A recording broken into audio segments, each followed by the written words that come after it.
Well, they completely embarrassed themselves per usual. Morgan Freeman had an incredible career starring in some of the most iconic films of all time, and you'd never expect interviews with him to be filled with such meaningful discussions. But The View had other plans. Instead of anything substantial, they turned the conversation into empty chatter, and to make things worse, the segment was cut short, leaving viewers frustrated.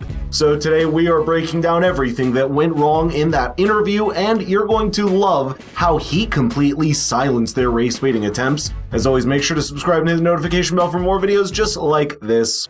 I'm one of those people who's very, very interested in this subject, life on the planet. You understand that today, life on the planet is in a little bit of trouble. And we're the cause of it. That's right. There have been, if I remember correctly, 6 extinction-level events on the planet since life began. I mean, 6 times, large portions of life. Not human life we're talking just life. Gone, destroyed. We're headed for another one. Scientists have said if we don't hurry up and change our ways, there's going to be a cataclysmic event. To give a bit of context, Freeman went on this episode to promote his Netflix documentary, Life on Our Planet, which takes viewers through Earth's history, exploring the rise and the fall of different species and how life has adapted to catastrophic events, kind of like mass extinctions. But here's what makes this documentary stand out. It doesn't follow the usual doomsday script that so many environmental pieces love to push. Instead of acting like the world is going to end in the next 30 minutes if we don't take extreme measure, it actually takes a more level-headed approach. It acknowledges that environmental changes have been happening for millions of years, long before humans ever walked on the Earth. Obviously, Joy wasn't about to let that slide and had to interrupt with this. You look back, and this series does that. How far back does life exist on this planet? And why does it still exist? It is because life is tenacious. Life. We're not talking about human beings here. We're talking about the planet. Yeah. She'll stay. Yeah. Well, it's tenacious if we would just leave it alone. Leave it alone. And the human interruption of all of that is what's causing all the problems. I hope that it's not too late. But let me ask you this, Jeff. Did seeing the rise and fall of all these species, because some are coming in too, right? And many are leaving the planet. Did that change your perspective on life? My perspective on life, I don't think it changed my perspective. It just enhanced it. Because for a long time now, I've been listening to what they say about, I drive an electric car.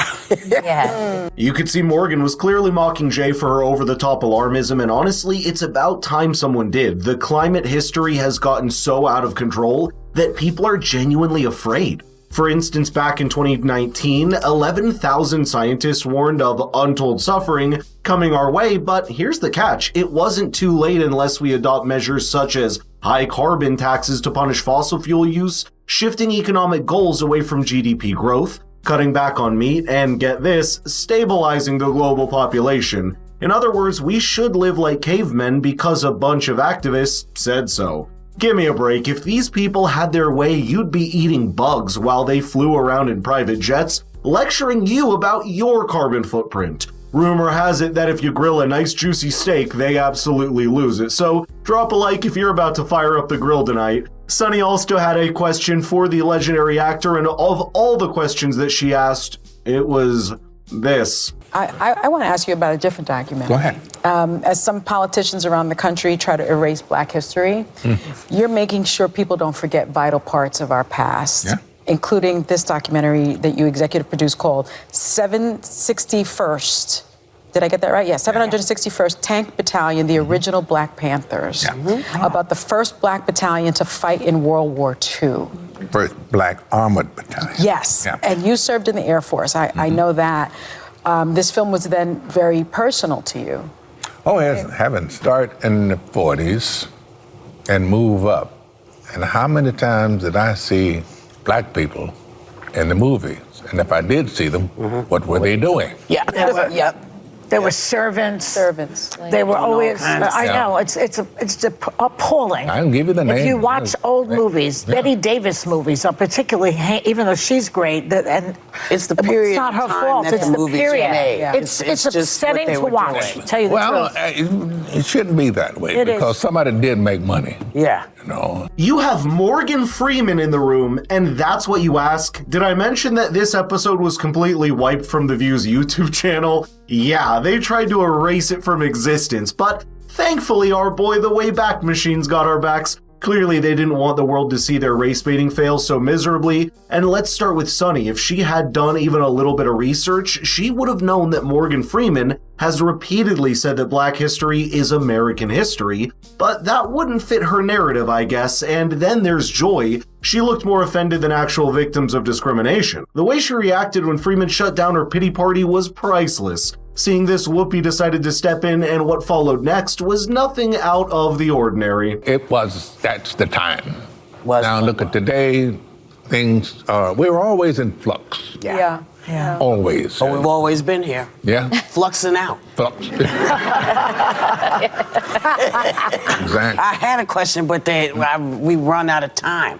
Listen, this is extraordinary, this documentary. Oh, yeah. I agree. Of course, the same old running out of time excuse. Now, it might have been real, but I find the way they wasted this man's time was beyond disrespectful. This is Morgan Freeman. Less accomplished guests have gotten double segments on the show, but for a legend like Freeman, they gave him 6 minutes. And to make it worse, it was filled with nonsense and nothing of value was asked, then deleted. To wrap things up, here's Morgan explaining in an appearance on the Oxford Union why both Sunny and Joy were wrong, and this is definitely the best clip you'll see this whole week. I don't think there is an issue of race in Hollywood.